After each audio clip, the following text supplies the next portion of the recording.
से जुड़े हर व्यवस्था में रिफॉर्म किए गए हैं। मेरी सरकार ने खेलो भारत नीति बनाए हैं और खेलों से जुड़े संस्थानों को पारदर्शी बनाया जा रहा है। हमारी तैयारियां और आत्मविश्वास का परिणाम है कि भारत को 2030 कॉमनवेल्थ गेम्स की मेजबानी का दायित्व दिया जा रहा है। आप सबको सहयोग करना है।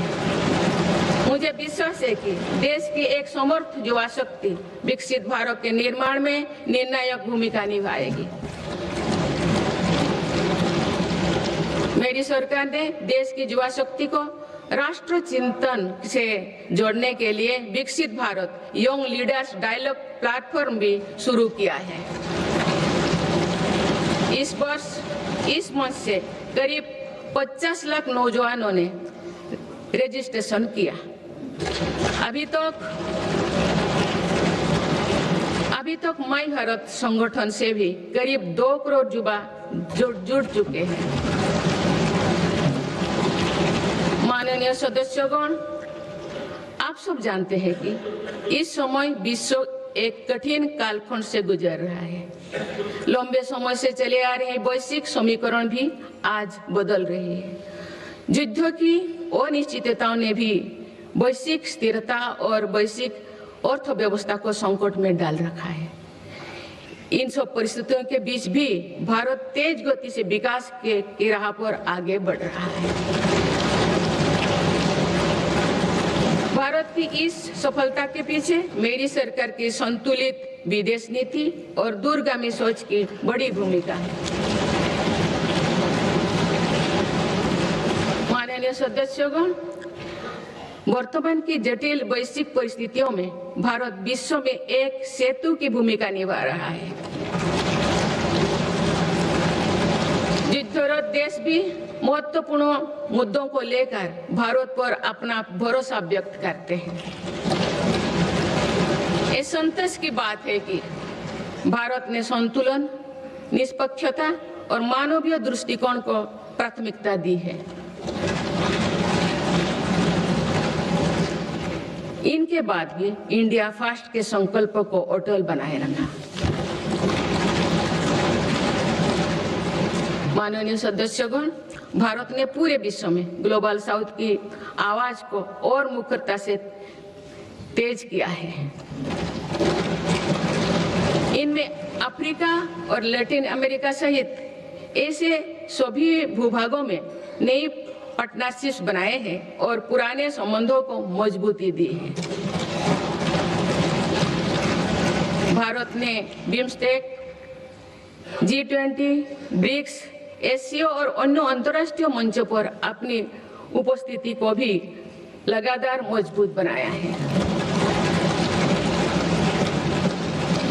माननीय सदस्यगण, भारत का हमेशा ये मानना रहा है कि ग्लोबल पॉलिटिक्स और कोऑपरेशन का अंतिम ध्येय मानवता की सेवा होना चाहिए।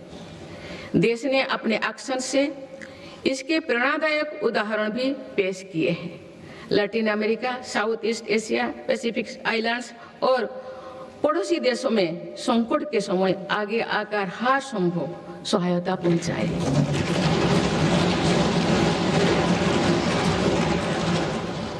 नवंबर 2025 में श्रीलंका में साइक्लोन दितवाह के दौरान मेरी सरकार ने ऑपरेशन सागर बंधु चलाया है। हमारे देश ने म्यांमार और अफगानिस्तान में भी फास्ट रेस्पॉन्डर की भूमिका निभाए हैं। माननीय सदस्यगण, भारत अपनी व्यापक भूमिका और सकारात्मक सक्रियता के साथ आज कई वैश्विक संगठनों में बड़ी जिम्मेदारियां निभा रहे हैं। इस साल ब्रिक्स की अध्यक्षता भारत के पास है और दुनिया इसे सकारात्मक दृष्टि से देख रहे हैं। भारत भविष्य के अवसरों और चुनौतियों को देखते हुए वैश्विक समुदाय को एक मंच पर लाने के लिए ग्लोबल एआई इम्पैक्ट समिट भी करने जा रहा है। ये आयोजन भी दुनिया के लिए एक महत्वपूर्ण इवेंट साबित होगा। माननीय सदस्यगण, विकसित भारत के लक्ष्य तक पहुंचने के लिए जितना महत्व आधुनिक विकास को देना है, उतना ही महत्व अपने राष्ट्रीय आत्मसम्मान और सांस्कृतिक स्वाभिमान को भी देना है। सांस्कृतिक दृष्टिकोण से भारत विश्व के समृद्धतम देशों में से एक है। मेरी सरकार इस विरासत को देश की ताकत बनाने के लिए काम कर रही है। गुलामी के कालखंड में माकाले के षड्यंत्र द्वारा भारत के लोगों में हीन भावना में भरने काम किया गया था।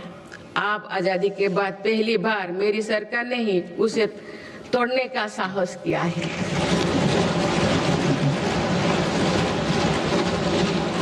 माननीय सदस्यगण, आज देश अपनी सांस्कृतिक धरोहर को सहेजने और संवारने के लिए हर मोर्चों पर काम कर रहा है।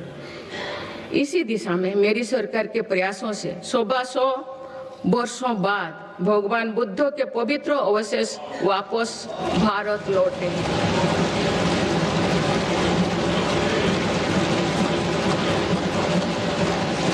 उन्हें आप सामान्य जनमानस के दर्शन के लिए समर्पित किया गया है। इस वर्ष सौराष्ट्र के सोमनाथ मंदिर के नवनिर्माण के 75 वर्ष भी पूरी होने जा रहे हैं।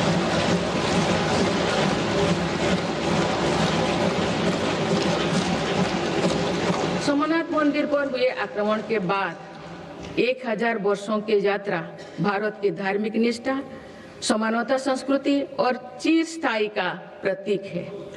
इस अवसर पर जिस उत्साह से देश भर के लोगों ने सोमनाथ स्वाभिमान पर्व में हिस्सा लिए हैं, वो अतुलनीय है।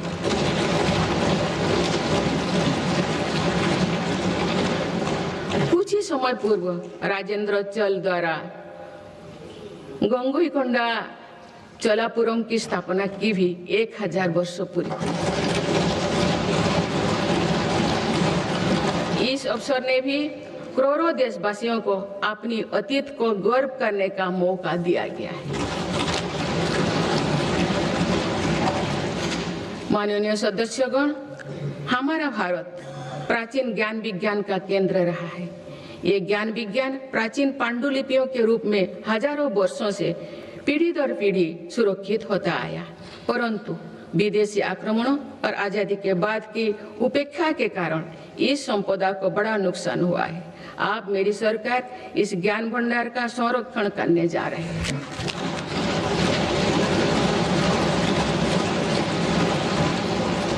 ज्ञान भारतम अभियान के माध्यम से देश भर के प्राचीन पांडुलिपियों के डिजिटलीकरण का काम शुरू किया गया है।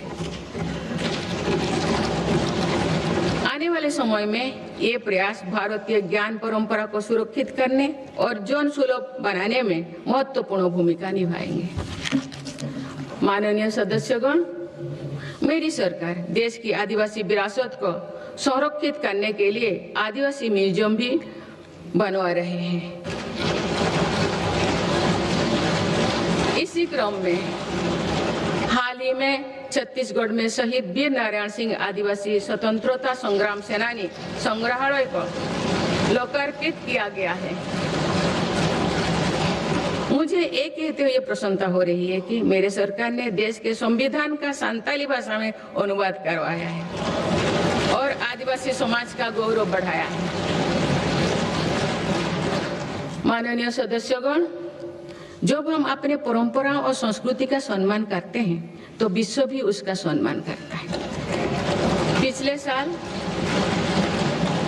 साल यूनेस्को ने हमारे पर्व दीपावली को अपनी intangible cultural heritage of humanity की लिस्ट में शामिल किया है।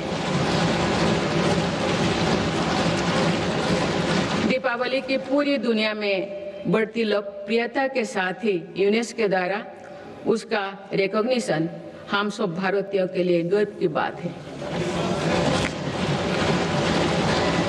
माननीय सदस्यगण, विभिन्न मतों, अलग अलग विचारों के बीच ये सर्वमान्य है कि राष्ट्र से बड़ा कुछ नहीं है।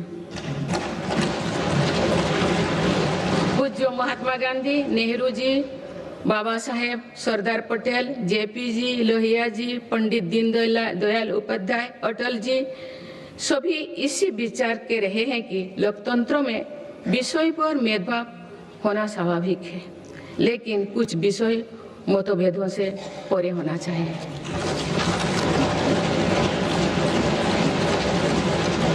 विकसित भारत का संकल्प, भारत की सुरक्षा, आत्मनिर्भरता, स्वदेशी का अभियान, एकता के लिए प्रयास, स्वच्छता, राष्ट्र से जुड़े ऐसे विषयों पर सांसदों को एकमत होना ही चाहिए।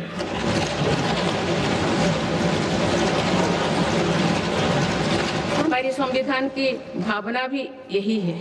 इसीलिए मेरा आज आप सभी से आग्रह है कि हर सांसद राष्ट्रहित के विषय पर एकमत होकर देश की प्रगति का हिस्सा बनकर चर्चा करें, देश की प्रगति में नई ऊर्जा भरे। माननीय संसदगण, आज सभी देशवासी देख रहे हैं कि भारत अपने भविष्य के एक महत्वपूर्ण पड़ाव पर है। आज जो निर्णय लिए जा रहे हैं, इसका प्रभाव आने वाले वर्षों में दिखाई देगा। विकसित भारत का लक्ष्य भी किसी एक सरकार या एक पीढ़ी तक सीमित नहीं है। ये एक सतत यात्रा है। इस यात्रा में हम सभी के प्रयास, अनुशासन और निरंतरता का महत्व है। आने वाले समय में देश की प्रगति हमारी सामूहिक संकल्पों से ही होगा। मुझे विश्वास है कि संसद, सरकार और नागरिक तीनों मिलकर विकसित भारत के संकल्प को सिद्ध करेंगे।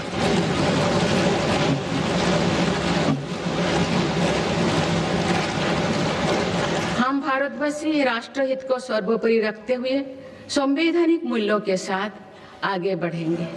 सभी देशवासी अपने कर्तव्यों का निर्वहन राष्ट्रहित, राष्ट्र कल्याण में करेंगे। इसी विश्वास के साथ मैं सभी सांसदों को एक सफल और सार्थक सत्र के लिए बहुत बहुत शुभकामनाएं देती हूँ। धन्यवाद। जय हिंद, जय Bharat.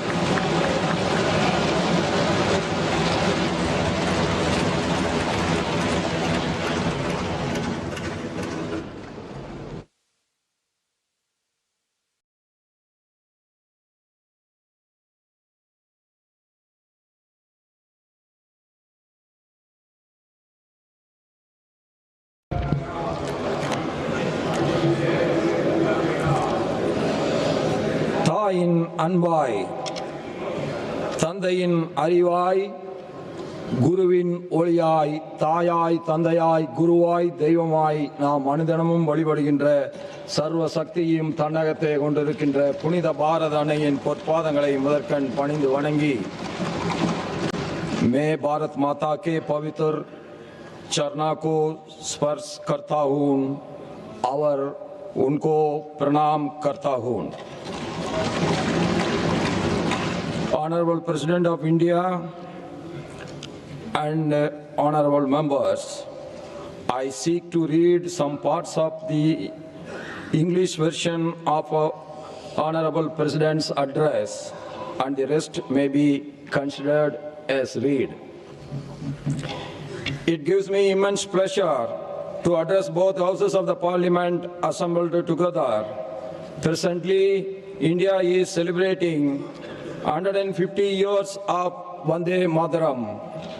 The people of India are paying homage to Rishi Bankim Chandra Chattopadhyay for this profound source of inspiration. I congratulate the honorable members that a special discussion in Parliament was organized on this auspicious occasion. Honorable members, during this period, the citizens commemorated the 350th anniversary of martyrdom of Sri Guru Tegh Bahadur Ji.